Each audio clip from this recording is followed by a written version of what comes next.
오늘 하나님 말씀의 제목은 요한계시록 3장 20절의 말씀을 통해서 내가 문 밖에 서서라고 하는 제목으로 함께 은혜를 나누고자 합니다. 누가복음 15장에 보면은 탕자 비유가 나오지요. 둘째 아들 아버지의 분깃을 미리 달라고 해서 아버지의 품을 떠납니다.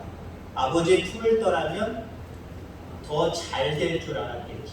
속히 될 줄 알았겠죠. 그런데 그 아들, 둘째 아들의 그 생각과 계획과 다르게 그는 금방 아버지에게서 받은 분깃을 다 소멸해버립니다. 거지가 되는 거죠. 그래서 고향집을 생각하고 아버지 품을 생각을 해서 품꾼의 하나라고 할지라도 종 노릇을 내가 할지라도 아버지 곁으로 가자라고 하는 마음을 가지고 아버지께 돌아갑니다. 근데 누가복음 15장 20절에 보면은 이런 말씀이 있습니다. 이에 일어나서 아버지께로 돌아가니라. 아직도 거리가 먼데 아버지가 그를 보고 측은히 여겨 달려가. 거리가 먼데 아버지가 아들을 먼저 알아보고 달려갔다는 거지. 여기 거리가 멀다라고 하는 것은 겨우 사물을 확인할 정도의 그 정도의 거리를 얘기하는 겁니다. 이목구비가 보이는 상황을 얘기하는 게 아니에요. 저기 뭐 움직이는 뭐가 보이는데 사람인 것 같네? 이 정도입니다. 이 정도. 근데 아버지는 알아봤다는 거지요. 어떻게 알아볼 수 있었을까요? 어떤 사람들이 얘기하기를 사랑은 기다림이다 라고 이야기합니다. 그런 것 같아요. 여러분, 사랑은 기다림입니다. 금방 활활 타오르서 금방 되는 사람도 있지만 어떤 사람은요 오래 참고 인내하면서 기다릴 때 그 사랑의 결정체가 이루어지는 모습을 바라보게 되죠. 아버지가 기다렸기 때문에 멀어도 아들인 것을 알게 된 거예요. 이놈의 새끼 나갔어. 아이고 호적에서 파버려. 더 이상 생각하지 말아야지. 에이 너 혼자 나 죽을 때까지 너 죽을 때까지 알아서 살아라 하고 신경 쓰지 아니하고 자기의 일에 열심이었다고 한다면 아버지가 아들이 먼 데서 오는지 안 오는지 거기 볼 일이 뭐가 있어요. 봐도 누가 오나 보다 누가 가나 보다 라고 생각했거나 아니면 전혀 그 움직임을 확인조차도 못했겠지요. 그러나 아버지는 둘째 아들이 자기 자신의 분깃을 가지고 나갔을 때부터 돌아오기를 기다린 거예요. 돌아오기를 기다려서 동네 어귀로 들어오는 그 곳만 집중해서 매일같이 봤던 거예요.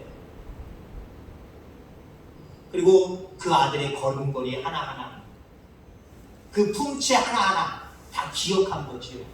그리고 먼 데서 오는 그 사람을 보고 내 둘째 아들이다. 이걸 가려낸 겁니다.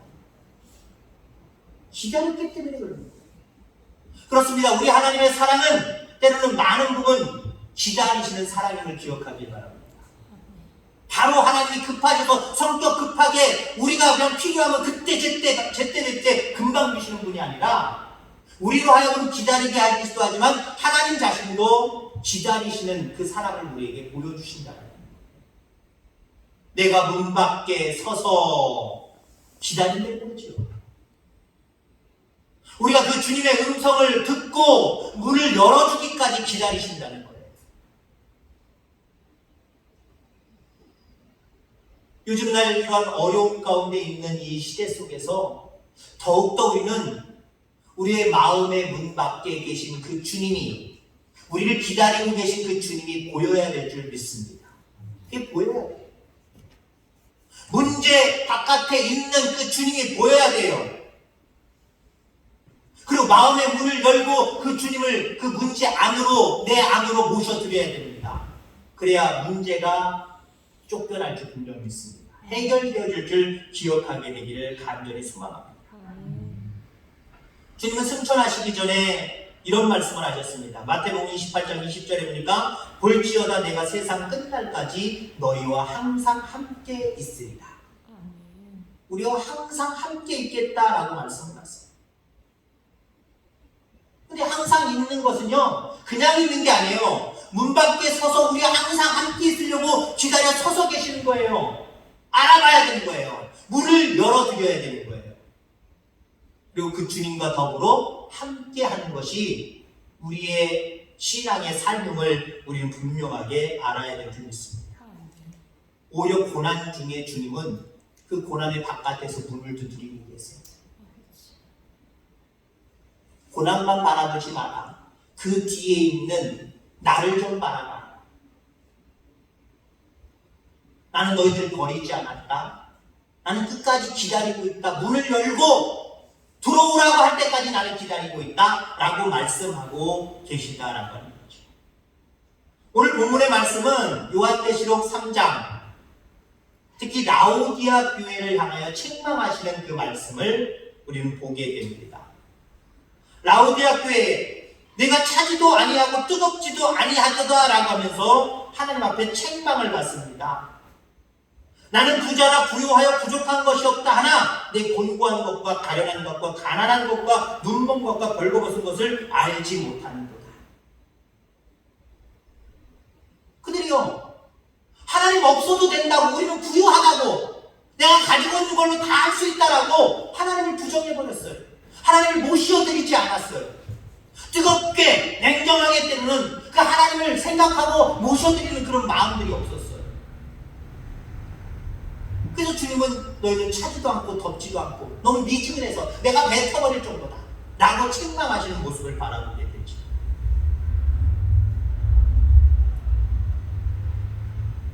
뭔 소리지?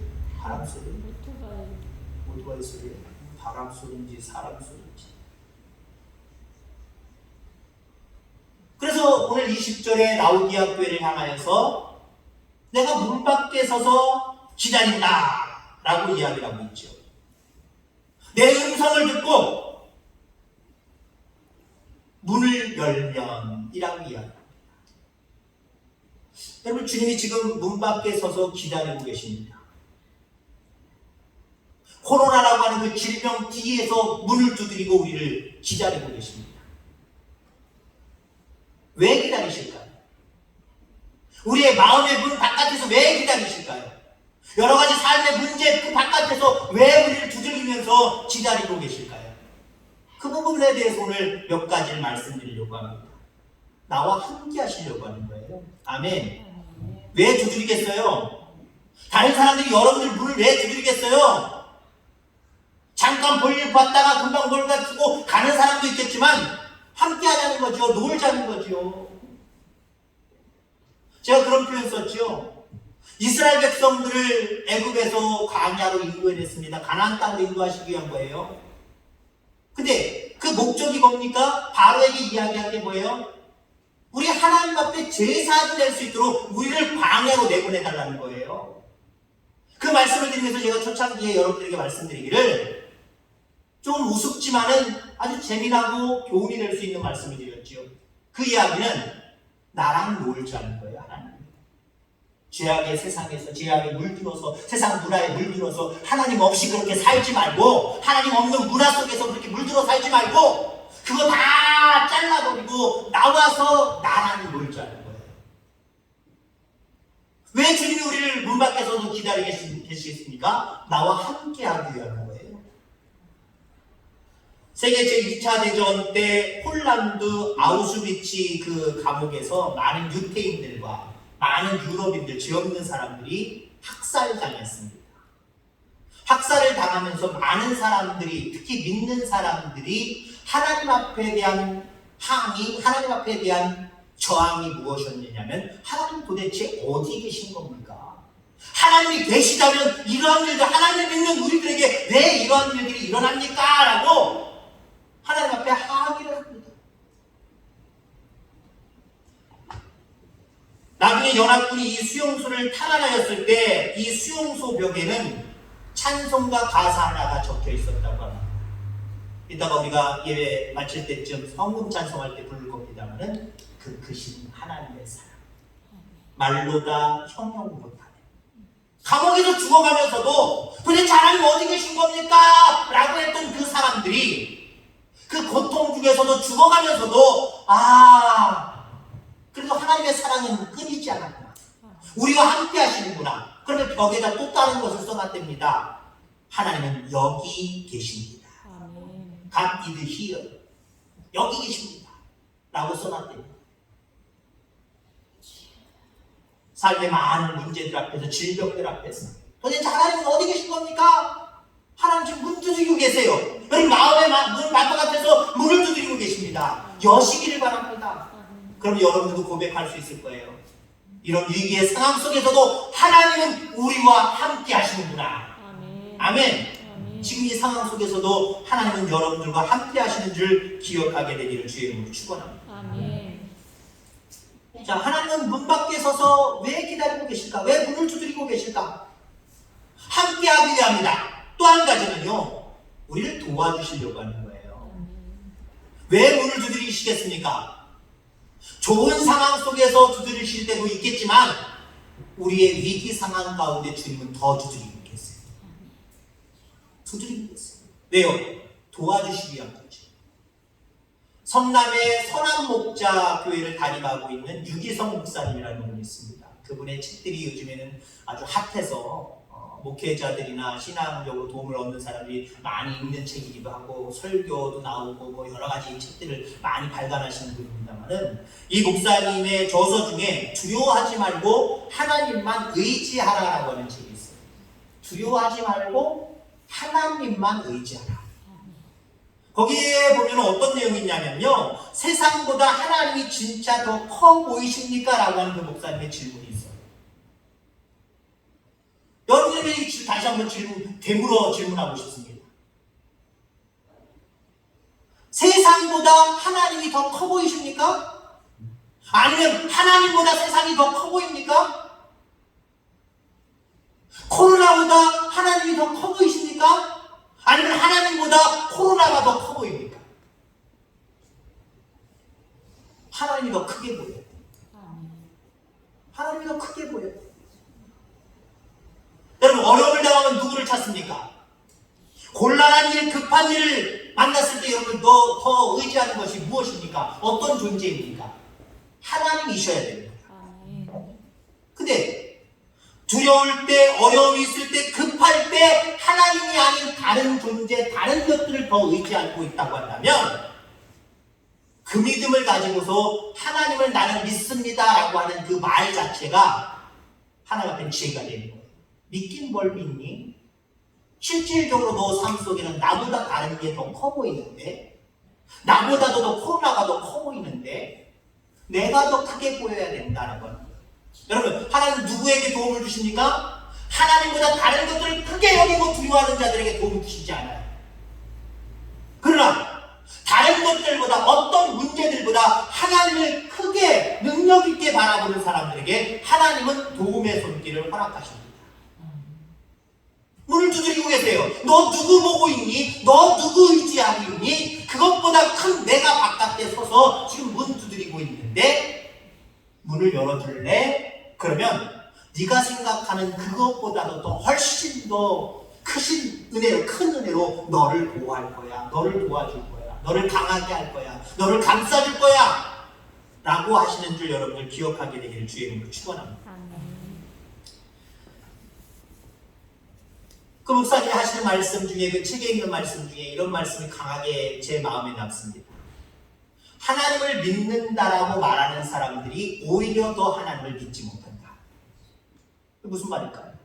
나 하나님 믿어요. 나 벌써 몇십 년 전부터 나 하나님을 믿는 사람이에요. 라고는 얘기하는데 실질적인 삶 속에서는 하나님 안 믿고 다른 거 더 믿는다는 거예요. 하나님보다 다른 게 더 커 보인다는 거예요.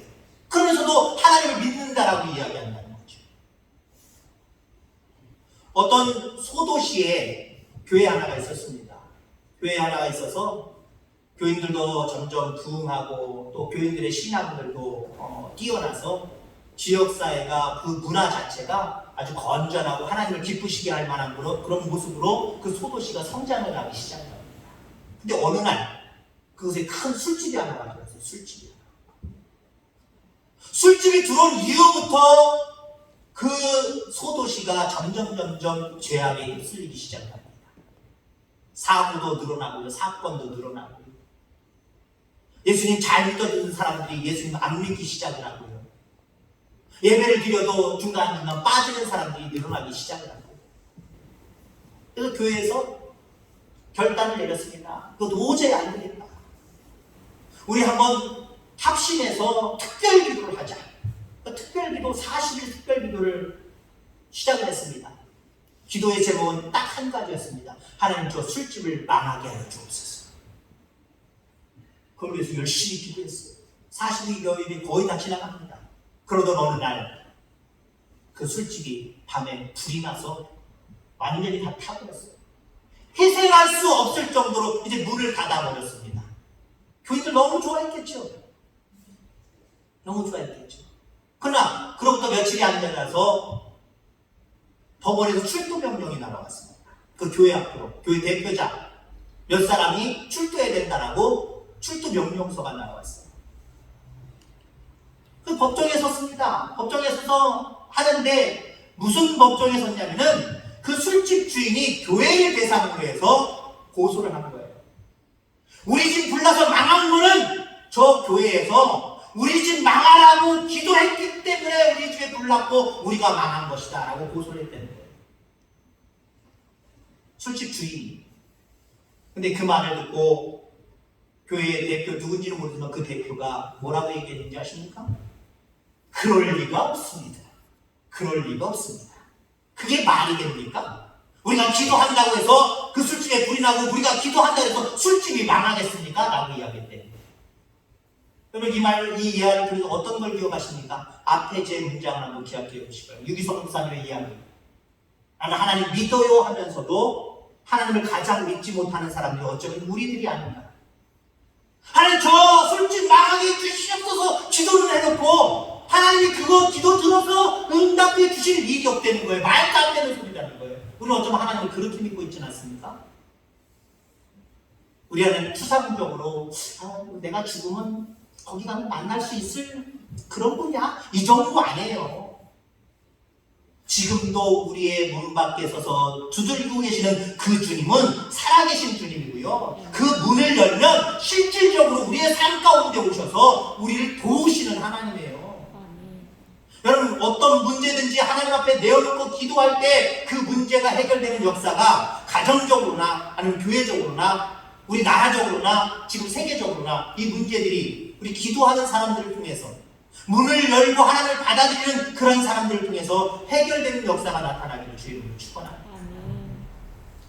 성경에 보면은 돕겠다라고 하는 말이 여러 번 나옵니다. 뭐 수십 번, 수백 번 나와요. 여호수아 1장 5절 6절에 보니까 내 평생에 너를 능히 대적할 자가 없으리니 내가 모세와 함께 있었던 것 같이 너와 함께 있을 것이니라. 내가 너를 떠나지 아니하며 버리지 아니하니 강하고 담대하라. 여호수아를 선택하시면서 내가 너와 함께 할 거야. 강하고 담대해 라고 위로하시고 함께 하시는 그 하나님의 음성을 우리가 듣게 되지. 이사야 41장 10절에도 보면 두려워하지 말라 내가 너와 함께함이라. 놀라지 말라 나는 네 하나님이 됨이라. 내가 너를 굳세게 하리라. 참으로 너를 도와주리라. 참으로 나의 의로운 오른손으로 너를 붙들리라.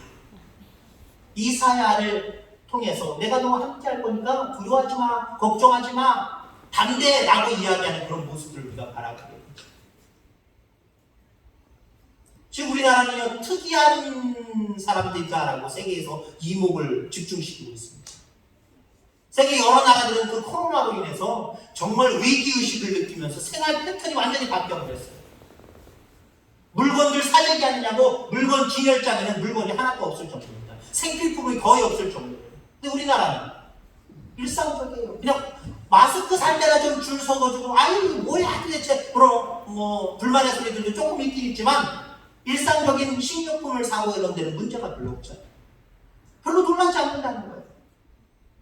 물론 이거는 어떤 민족성이기도 합니다만 우리 신앙적인 모습 속에 어떠한 위기가 닥쳐도 두려워하고 떨고 걱정하고 염려할 필요가 없어요. 그렇다고 해서 우리가 해야 될 여러 가지 우리에게 주어진 일들을 소홀히 하라는 말은 아닙니다. 그런데 그냥 지레 겁먹고 지레 걱정하고 지레 염려하는 거 이거 버려야 돼요. 왜? 지금도 여전히 우리를 도우시려고 문 밖에서도 두들기시는 하나님이 우리의 하나님이기 때문에 문을 열고 그분과 함께하는 어떤 두려운 일들이 우리 가운데 있을지라도 우리는 일상적인 삶을 살아갈 수 있어요. 왜요? 우리 속에 강하고 담대함을 하나님이 허락하실 뿐만 아니라 우리와 함께 하시는 그 하나님은 도우시는 하나님이기 때문에 우리를 도우시는 은혜가 분명하게 우리 속에 나타납니다. 그렇기 때문에 우리는 크게 걱정하고 크게 염려하지 않아요. 늘 함께 하시는 도우시는 그 하나님의 은혜가 저와 여러분들 가운데 있게 되기를 주의 이름으로 축원합니다. 자, 그다음에 또 내가 문 밖에 서서 기다린다. 왜 기다리실까요? 마지막으로 나와 어디든 가려고 하십니다. 나와 어디든 가려고 하신다. 여호수아 5장 13절에 보니까 요단강을 건너는 여리고 평지에 이르자 여호와의 군대 장관이 이스라엘을 돕기 위해 기다리고 계시는 모습을 바라보게 됩니다. 아람 나라와 이스라엘 민족이 싸움 가운데 있을 때 아람에는 엘리사가 있었죠. 엘리사가 아람 나라의 모든 작전을 다 미리 알아요. 하나님 가르쳐 주셨어요. 미리 이스라엘 백성들이 방책을 세워버려요. 그러니까 아람 나라가 어떤 작전을 쓰고 어떤 전략을 써도 이스라엘 민족과 싸움이 되질 않아요. 근데 원인을 알아봤더니 그 나라에는 엘리사라고 하는 걸출한 종이 있는데 그가 모든 걸 안 되는 거예요. 그래서 엘리사를 먼저 잡자, 죽이자 이 작전을 쓰지요. 그래서 많은 수많은 군대들이 엘리사를 잡기 위해서 진을 칩니다. 진을 치는데 여러분 하나님의 군대가 그 뒤에서 진을 치었던 모습을 우리가 바라보고 물론 엘리사의 사화는 그걸 바라보지 못했지만 나중엔 바라보죠. 엘리사는 바라봤어요. 그런 위기 속에서도 나와 함께 하셔서 도우시는 그리고 어디든지 함께 하시는 그 하나님을 믿었기 때문에 오히려 사환에게 다시 한번 잘 봐라 그랬더니 자기를 포위하고 있는 아람 나라 군대 뒤에 있는 하나님의 천군천사를 바라보는 거죠. 여러분 그분이 함께 하시면 우리는 어디를 가든지 관계없어요. 무엇을 하든지 관계없어요. 여러분 우리와 늘 함께 하시려고 어디든지 함께 하셔서 우리를 도우시려고 하는 그 하나님이 지금도 우리의 문 밖에 서서 우리를 두드리고 계시다. 열어주기만을 기다리고 계시다. 나는 열었어요 하지 마세요. 앞서서 얘기한 것처럼 나는 하나님 믿어요 하면서 실질적으로는 안 믿는 그리스도인들이 너무 많다는 거예요. 하나님보다 다른 걸 더 크게 보고 그것 때문에 걱정하고 염려하는 사람들이 많다는 거예요. 마찬가지입니다. 내가 하나님 앞에 내가 문 열어놨어요. 왜 안 들어오시죠? 열어놨다고 착각하지 마시는 거랍니다. 안 열어놨는 경우들이 더 많아요. 나는 열어놨다고 생각했는데 열어놓은 것이 아니었어요. 나는 하나님 믿는다고 했는데 실질적으로는 그 믿음을 하나님이 인정하지 않는 모습과 똑같아요. 여러분 우리가 밤에 잠을 자거나 어디 갔다가 집에 들어올 때는 문이 잠겼는지 안 잠겼는지 확인은 잘 하시잖아요. 잠겼는지 안 잠겼는지는 들어가서 확인을 잘해요. 열어줬는지 안 열어줬는지 그 확인 잘 하셔야 돼요. 내가 하나님 앞에 문 밖에 서서 두드리시는 그 하나님 앞에 문을 열어드렸는지 안 열어드렸는지 그냥 막연히 믿는 모습으로 믿습니다. 나는 열어놨습니다. 라고 자기 자신을 아주 체면 걸듯이 열어놨다라고 단정 짓지 마시기 바랍니다. 정말 열어놨나? 늘 점검하셔야 돼요. 내가 정말 하나님을 믿나? 내가 그 하나님을 정말 믿어서 문을 열어놓고 그 주님과 내가 함께하고 있나? 이거 분명하게 점검하셔야 됩니다. 점검이 되어질 때 나와 함께 하시고요. 나를 도우시고요. 나와 어디를 가든지 무엇을 하든지 그분의 능력으로 우리는 평안한 삶을 살아갈 수 있음을 여러분이 기억하게 되길 바랍니다. 나이 많은 한 수도사가 정원을 꾸미고 있었습니다. 그 정원은 여러 가지 곡물도 그렇고 나무도 그렇고 여러 가지 심기 위해서 개간을 하는 중입니다. 처음부터 잘 되는 것이 아니라 아주 청량하고 척박한 그런 상황 가운데 밭을 일구는 거예요. 근데 이제 막 들어온 젊은 교만한 한 그러한 수도사가 있었는데 그 수도사가 바짝 옆으로 다가오길래 그 나이든 그 수도사가 여기다 물 좀 한 바가지 뿌려줘라 라고 이야기를 합니다. 물을 뿌렸어요. 물을 뿌렸더니 딱딱한 돌멩이나 딱딱한 흙들만 있으니까 물을 뿌려도 흥건히 젖어서 하는 게 아니라 쑥 밑으로 흘러버리기만 해. 교만한 수도사는 이거 뭐하러 물을 뿌리고 앉아있나? 그 땅 뭐 읽어봤자 소용없을 텐데 이거 땅 뭐하러 읽구나 그냥 내버려 두지 왜 헛소리를 하나? 그렇게 속으로 생각하고 있었어. 근데 그 늙은 수도사는 호미 같은 망치 하나를 들더니 그 흙들을 치기 시작합니다. 근데 물을 조금밖에 안 먹었던 그 흙들이 잘게 부서지기 시작합니다. 그랬더니 늙은 수도사가 젊은 수도사에게 다시 한번 물을 여기다 부어줘라. 그랬더니요, 물을 부으니까 물이 흥건히 먹기 시작합니다. 그걸 좀 두들기니까 이제는 흙이 아주 좋은 흙으로, 딱딱했던 흙들이 좋은 흙으로 변해가기 시작했습니다. 이때 늙은 수도자가 이렇게 이야기합니다. 이제야 흙 속에 물이 잘 스며드는구만. 여기에 씨가 뿌려진다면 꽃을 피우고 열매를 맺을 것이다. 우리 역시 깨어져야 하나님께서 거기에 물을 주시고 그럴 때 거기에서 은혜의 씨가 자랄 것이다. 라고 교훈 어린 말을 그 젊은 수도사에게 이야기했다는 겁니다. 흔히 이것은요, 이 수도사들 사이에서 뭐라고 불려주냐면 깨어짐의 영성이라고 이야기하고 있고요. 이걸 또 우리 기독교적으로 받아들여서 깨어짐의 영성을 이야기하시는 분들이 종종 있어요. 깨어짐의 영성. 여러분들, 깨어져야 됩니다. 문을 두드리고 계시다라고 하는 건 뭐냐면은 우리를 깨뜨리시는 하나님의 작업이거든요. 문을 두드린다라고 하는 말을 다른 말로 표현을 하면요, 우리를 깨뜨리시려고 깨뜨리시는 작업을 하시는 거예요. 그 깨뜨리시는 작업에 나는 들이미시길 바랍니다. 여러분들 들이미시길 바랍니다. 깨져야 돼요. 나의 교만한 자아가, 못난 자아가, 하나님 없어도 된다라고 하는 오늘 이 교회처럼 나는 부자라! 라고 이야기하는 것처럼 나는 부자라고 하는 말이면 다른 말로 얘기하면 나는 하나님 없어도 돼. 하나님 도움 없이도 나는 잘 살 수 있어 이거거든요. 라우디아 교회가 그런 교회였어요. 부유함에 있어서 하나님을 뜨겁게 사랑하고 냉정하게 모든 것들을 판단해서 하나님 앞에 맡기는 그런 교회가 아니라 미지근한 교회였어요. 자기 자신들만 믿고 다른 사물들과 다른 존재들만 더 믿는, 하나님보다 그걸 더 크게 바라보고 살아가는 사람들이었어요. 그런 사람들을 향해서 내가 문 밖에 서서 두드리노니 라고 하는 말은요, 다른 말로 얘기하면 너희들 너무 교만하게 딱딱해져 있어. 내가 두드릴 테니까 그 두드림 속에 들어와. 그냥 좀 깨져야 돼. 깨져야 내 사랑과 내 은혜가 너희 속에 스며들어갈 수 있단다. 나의 도움과 나의 능력의 역사가 너희들 가운데 일어날 수 있단다. 이 말입니다. 어쩌면 오늘날의 많은 문제들 중에 이 심각한 질병의 문제, 이 코로나의 문제, 물론 세상적인 원인이 있고요, 세상적인 해결 방법이 있어요. 그걸 부정하자는 게 아니에요. 우리는 그런 어떤 세상적인 문제라든가 이런 것보다 그것도 우리가 받아들여야 되지만 우리가 신앙 안에서 무엇을 받아들여야 됩니까? 하나님 도대체 하시고 싶은 말씀들이 무엇일까? 이 시대를 향하여서, 이 세계를 향하여서 하나님이 원하시는 것이 무엇일까? 하나님 없이도 살 수 있다라고 하는 교만한 마음으로 모든 나라들이, 민족들이 똘똘 뭉쳐있는 것은 아닌가? 이걸 우리는